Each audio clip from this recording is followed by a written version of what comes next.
Very good morning, guys, and welcome to iPunt Smart. Racing today comes to you from Kenilworth, and course conditions is good. There's been very little rain. In fact, it's a nice and cool day as well, but no rain, and looks beautiful for racing today.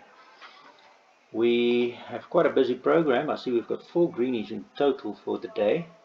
So just a quick preview. We start off in the first. And here the greenie is Portefas. Now Portefas here, he's got the best speed rating on debut when he was running 1,100 meters. Now he's dropping to 1,000, and he also had quite a bit of support from 33 to 1 into 20 to 1 on debut. So they were expecting a little bit here, and given that he's dropping in distance and he's got the best speed rating of the race runners, he should be the one to beat. Then my second choice is Mia Regina, that ran in the same race. She's only 0.7 behind the top rated on debut, and he was drifting on that day, so possibly they weren't even trying much. And since it looks like Crawford and Makotwa has quite a big day ahead today, they might just start off with a winner in the first. So for me, Portefas and then Mia Regina, and then the Snaith runner St. Kitts. He was backed to even money on debut here for 1.82, and he does have the best adjusted time and the best exotic ranking, and he's also got the best median speed, exact distance, median speed, intent, super rule percentage, bat course and distance. So he must be respected to win as well. Those are of the race runners. So that makes it a bit tricky, because there's also unraced runners, first timers like A Time to Flower, Richard Fourie being booked here, and you can see his win place jockey is 25% and 50%. So that in itself looks like a very much an intent booking. So he should be respected here. And then also Teardrop. Teardrop's another first timer, has got Marcus on board here, and could be anything on debut. And Who Do You Love? Another one. Doormeyer and Candice Bass Robinson has got a decent day ahead by the looks of it as well. They've got a 24% win and an extra 46% place. So not really a race that I want to get involved with. Open Secret, another Kumalo book for a first timer.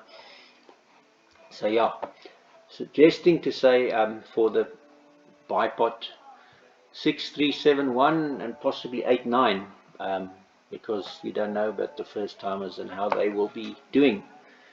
Moving on to the second race, and here we've got a 4 to 10 favorite. That from the race runners, again, he's got quite a bit of gap and advantage. The biggest danger, I believe, would probably be the Brett Crawford Luke Makotwa first timer Alpine Challenge for me, purely just on the intentions on the next race, where we have Makotwa and Crawford again as a first timer, again as one supported in the betting with You Crack Me Up. So winning single is my first choice, followed by Alpine Challenge on that intentions, and then Peroshka would be my next best on breeding. He's a brother to Zarina by Quasillo. So he should have some ability, and he might surprise them on debut as well. Greg Shane takes the ride, and he's been doing well for Candice. So he'll be my third choice. Almas Tower, first timer with Kumalo booked for Snaith. It's a Mrs. Viljoen, Suzette from Viljoen horse. You can see there. So another one that could really be anything. And then probably looking for improvement from Canford Lights. He was drifting from 4 to 14 on debut, so they weren't expecting anything. And Doormeyer, the stable jockey, retains the right, so he could probably run a bit better today. So again, in a little race that not really too much interest for me. These maiden juveniles, it's just more trainers' chances to make money for me than bookie. It's not race for punters, because too many unknowns, too many question marks. We don't like question marks. In the third race, now here we have a race where we have 2 first timers. You Crack Me Up from the Brett Crawford Luke Makotwa stable, that does get support 1.67 in the market. and the other one, Princess Louisa, which is probably less probability. Pietwater, Devon Ashby is the other one. The rest are all raced runners, and on their first runs, the way they were supported or not supported in the betting, combined with the fact that they've been running very bad figure races, to me says it's either Little Miss Pink that wins this race or the first timer You Crack Me Up. That's pretty much it. I don't think anything else is going to win this race, so it's either 1 and 6. And in your pick 6 you can bank a Little Miss Pink, because even if You Crack Me Up wins, you still get the first race runner. And from what I can see here, based on this, is 33 lengths ahead of Sparkling Crystal. So Little Miss Pink is your banker in the pick 6. Easy peasy. Moving on to the fourth race, and in my books, here's another banker for you, Divine Dynasty. And for me, Divine Dynasty looks like my best bet today. Purely on the 14 lengths that he has here to Cruising California on bat 42 form, he does look to me like the one to beat here. There's no unraced runners in the field. The heat is on. He's had his one run. He is an only runner from Crayer, but his one run was not really worthwhile mentioning. 42 lengths on the calculation between adjusted time and bum roll, where Divine Dynasty is on the 0 length, and also the line horse, or the purple line horse. As you can see, the Albat horse, the line bat horse. Essentially the line bat horse is our horse to beat.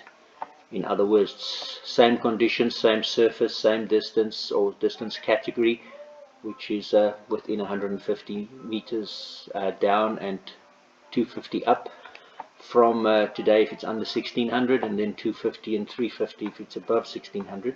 So Divine Dynasty is probably another banker for you in the pick 6. So you can start banker 1 by banker 1 in my books. I don't think anything else should beat it. His stablemate La Vida is the one that's also supported in the market. But if I look at these two on the 1200 form, then there's a 0 on the bat, a 7 and a 5, and I'm comparing that to a 33 and a 46. So in my book, if the merit rating, the handicapper can be trusted with his 77 merit rating and 79 merit ratings here, given the strength of this field, I think Divine Dynasty is your horse to beat here. With Marcus taking the ride, 28% wins versus 42 extra on places, and Greg Shane is only 7% on wins and an extra 50 on places. So if we're looking for wins, then it's Divine Dynasty for me to win this race. And for second, I'm going to go with a bit of an outsider in the form of Rosie Roan. One of only 2 for Paul Reeves, and he's got the horse that's done the 1400 exact course and exact distance, and there was some decent ones in there, 16, 13, 21 and 15.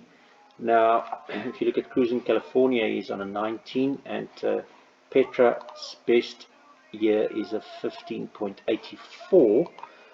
So given that, Rosie Roan at 25 to 1 is my horse that should run in the top 4 as well, and potentially for me the biggest danger to Divine Dynasty, but I think Divine Dynasty has already won that race. Moving on to the 5th race, and here we have an interesting combination in the form of Vaughan Marshall with Richard Fourie, and Vaughan Marshall with Al Bugatti and Jabal Jacobs. Now they'll be my first and second choice. Forever Bull will be my first choice, purely because it's Richard Fourie being booked here, and a 36% win and a 42 extra on the places, but he does have a 13 draw to overcome. And if he's not able to do that, then from the bat figures that I'm looking at here, his biggest danger is 12 to 1 Al Bugatti. So those will be my first 2, and then my third will be Gem Rock. Now Gem Rock for me is an interesting runner because he's dropping in distance to the 1400. He gets Robert Carty, that does have some flames on here, 25% and 50%. He does also get blinkers on to get faster, to get away quicker, because he's dropping in his 1400 form. And he was heavily supported his last run from 12 into 6, and he's been supported previously as well, 20 to 10, 10 to 7, 16 to 5, 7 to 2. So he's always thinking that they're going to get something out of him, and it hasn't happened yet because he's still a maiden. So Gemrock is one to consider. Looking at these figures though over the 1200, and I'm not saying he can reproduce those over the 1400 because he hasn't showed it he can, Forever Bull. And on top of that, with the 13 draw is no good thing, because we don't know if he can reproduce the 0, 3.85 and 5.59 and 4.42 lengths on the 1200. You could see when he went to 1800 that went bad to 16, and it went a little bit better, 14 over the 1600. So I'm expecting somewhere in the range between a 9 and a 12 here on the 1400 on the bat figures, which is more or less where he was recently on his bat, and that's already good enough to compete here. And on top of that, he gets Richard Fourie now booked for the ride, but the 13 draw is the terrible one. Otherwise I would have made him a decent each way bet. For that reason, I will definitely add Al Bugatti. That does have the 1400 form. He does have that also with the best exact course and distance blue bat, and also the second best 9.1, 9.39, and he's at 12.1, 12.5 to 1. So that's pretty decent as a second choice. Third choice, Gemrock, now dropping in distance, and then my fourth choice is probably between Hamlet and the first time 1,000 ships. We don't know what he is, but Greg Shane takes the ride. That's enough for me to say that Brett Crawford has some respect here for him on the 7%, 50%. So Hamlet, corner offer, will probably go to the front and try and win this from the front. The way I see it, he has made quite a bit of improvement his last run to a 11 bat. And if he takes everything out of the horse, he might be holding on to win it. And so I'm going to have to respect him to be included in my pick six as well. So I'm going to go with 2, 3, 5 and 4 in my pick six, and I'm going to add 11 in my jackpot because he's a first timer, and first timers qualifies for jackpot as well. For the pick six you don't, because it's the first race runner as well. So I'm going to go with 2, 3, 5, 4 and 11 in this race. Moving on to the sixth race, and here's a bit of a tussle between Bass Robinson and Sands. Now, the horse that I went for is the line bat horse, which is Ballroom Bliss. And you can see Ballroom Bliss has all the bum rolls and all the bats and the line bat and the bat CD form. And all of that is because of just his last race. And his last race, he made some huge improvement. You can see his bat figure went from a 16.01 to a 1.86, making him the line bat horse. And on that run, he retains Greg Shane as well. On that run, if he gets better to his 100 merit rating that he's been before, you see he dropped all the way from 100 to 88. But he's better than the 88, and the trainer knows that. And Shane retains the ride again. So I'm going to go with Ballroom Bliss here as my first choice in this race. But the first four, 5 horses is very close together. My second choice will be Warm Welcome from Eric Sands. You can see huge improvement from a 21 bat to a 1.2 year on his last as well, and he's only running on his 7th run. What he's got against him is second run rest. You can see that little man running there with the 2 on it means the second run rest. If that's a myth, or if that's a theory, or if that's real, then his second run might be a flat run. But he has gone further. He's gone at 1600 as well, so he's back on the 1400 again today. And he does have some credentials: the best overall ranking, best exotic ranking, best speed rating, best form, and not far to find on the bat. 42 days form, just a little bit more than 1.4 lengths on the 1.86 on Ballroom Bliss, and the 3.08 here on Warm Welcome. So Warm Welcome's my second choice, but it's close together. Long White Cloud, my third choice. Now, that's also Eric Sands. This is Richard Fourie this time, and it comes from a 1 draw today. He has made quite a decent improvement, not as good as Warm Welcome. He went from a 9 to a 3. Warm Welcome went from a 21 to a 1. So that's quite a bit more improvement there. But given it's only 6th run to date, I'm going to have to include this this favourite, Long White Cloud. But I believe his stablemate has the ability to beat him. And then the stablemate of Ballroom Bliss, Duplicity, is another runner that I think that can win this race. He's on the up. His merit rating's gone up to 85 and now comes back slightly to 83, but he's had lots of support in the market. And he's also on just a 3.61 bat figure, so he's very close to the rest. And he got stable jockey Doormeyer that won on him last time. And for his sins, he's now carrying 2 kilos more on that run on the 23rd. And you can see Ballroom Bliss on that same run is carrying a half less, so that's a 2.5 kilo swing for a 2.3 lengths beating, with Ballroom Bliss having the known ability over the 100 merit ratings here. I'm going to go with Ballroom Bliss as my first choice in this race rather than the much better supported in the market 3.57 Duplicity. So those 2 Sands and 2 Bass Robinsons are my first 4 choices. And then for my 5th choice, I'm going to go with High Hosanna from the Snaith stable. Now, he did go pretty well back from a rest previously, so he's probably on the up, on the improve as well, because he's only had 8 runs to date. His 1400 run wasn't bad, was second. He 12.49 on the bat figure is not as good as the others, but he is on the improve, I'm sure, because he's only running his 8th run and he is from the Snaith stable. He does have the best median speed and he does have the best exact distance median speed, which means the 1400 16.21 here. Even though that was on the easier Durbanville course, I have to still give him the benefit of the doubt as the 5th one that I think can win this race. So 27431, and the last one I want to mention is probably the 6th, because Andre Nel doesn't enter a race if he doesn't believe he can win it, or that is what I believe from what I've seen, and that's a note that was published here. When Andre Nel enters, he believes he can win it. He does not run races without competing. So something to keep in mind, and therefore Oscar Winner is one to be included for me on his earlier form, 6.598. His last run was not any good, but he has been away for a very long time, from 28th of April to now. So who knows what Andre Nel can do to Oscar's Winner in so much time. To include him in your pick 6. Moving on to the 7th race, and here it could either be a Bass Robinson double for 6 and 7, or it could be a Snaith double for 7 and 8. Well, that's the way I'm looking at it. But before that happens, I have quite a bit of respect here for what I'm going to call a roughie in this race, in my first choice, Service Ace.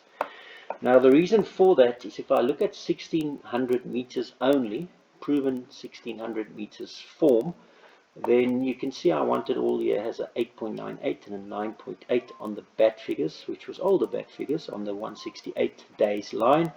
The 1800 he did do a 10.37, but given that he's done less on the 1400, he's probably going to do a bit better than that on the 1600, dropping down again. So let's call it that 8 is his 1600 best bat figure. If you look at Sunday's here, I've got a question mark for Sunday's on the distance, because his 1600 form was not all that great, 25.2. Yes, he's done very good 1400s here with a 769 and a 443, but I haven't seen him run it over the 1600. So if I'm going further down here, I get to Service Ace here, and Service Ace has proven 1600 turf Kenilworth form on his last run with the same Andrews aboard from a 1 draw as well. He did the best exact course, exact distance, a 7.48 lengths. Now 7.48 lengths is not a whole lot better than I wanted all on 8.98, a 1.5 lengths difference. So I don't think there's a lot between the two. The one is at 3.5 to 1 and the other one is at 17 to 1 or 16.67 to 1. So yeah, I think that Service Ace is a nice little roughie to include, but I want it all does give me a 50% P-stats on line bet, 50% chance to win, so I want it all. He's definitely a worthy contender in this race. Third choice, I'm going to go with Sundays. If he can do the 1600, he's a runner. My fourth choice is Fort Red. You'll see Richard Foury's on board now, and Richard Foury is at least decent for replaces with Mike Stewart. It's been a long time since Mike Stewart did not get Carty on board, so he's probably seeing this run as a bit of an intentions run, and his previous 1600 Kenilworth run was a very decent second with a 10.29, 3 lengths behind Service Ace.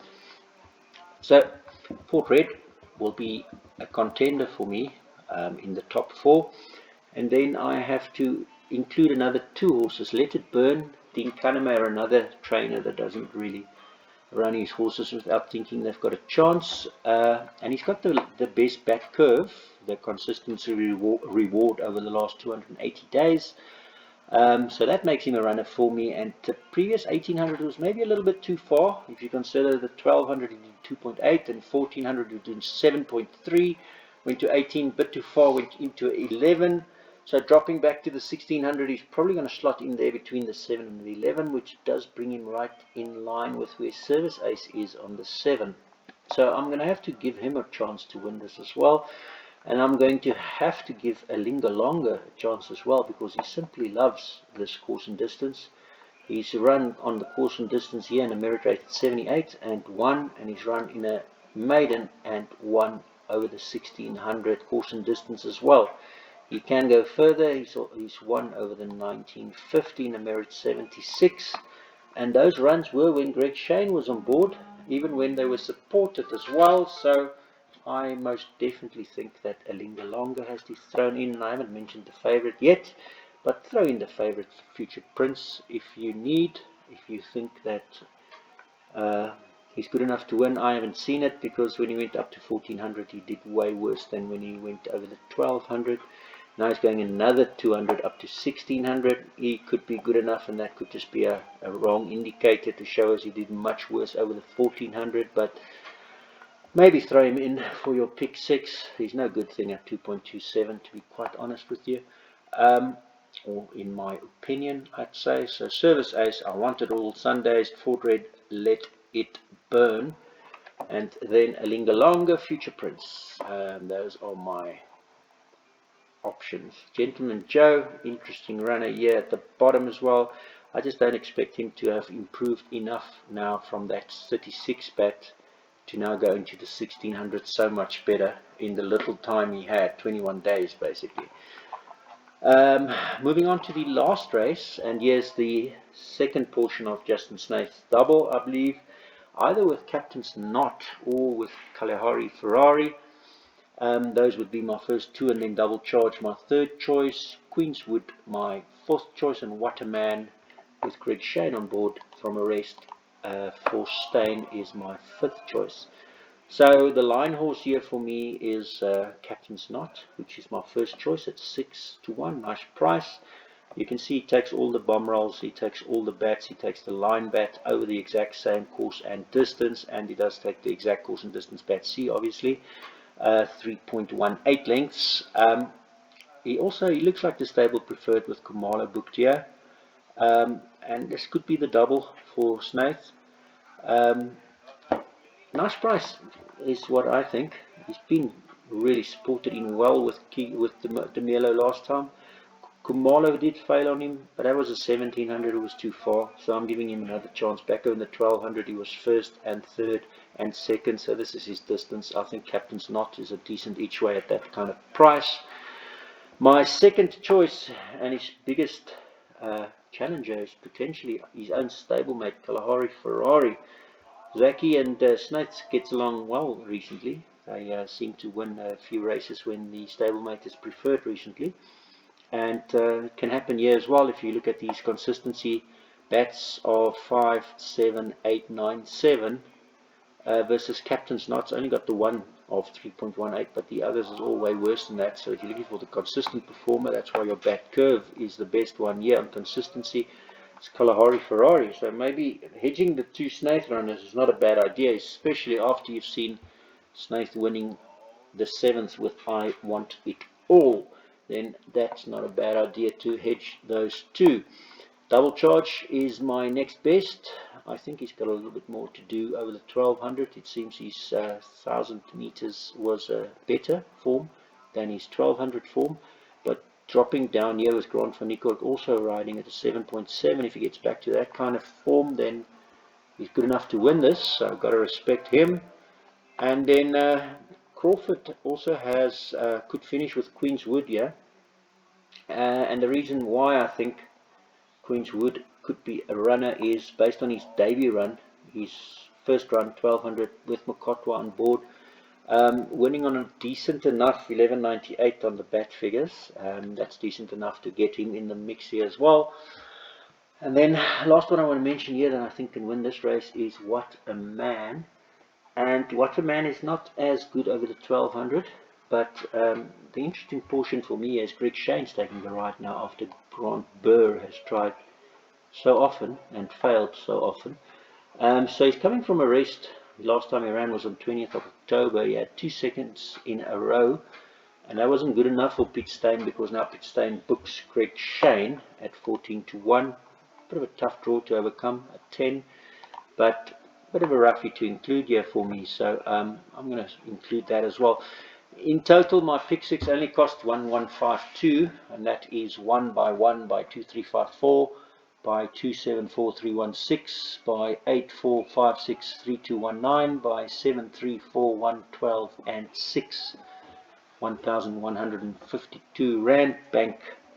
And that's me for the day, guys. Sorry it took so long, 25 minutes, but looks like a decent day's racing. Best bet for me, Divine Dynasty. Roughies to include Forever Bull, Ballroom Bliss, Service Ace, and then the 2 snakes in the back, Captain's Knot, Kalahari, Ferrari. What else can I say? That's I think that's it. That's a wrap from me. Have a great day's racing.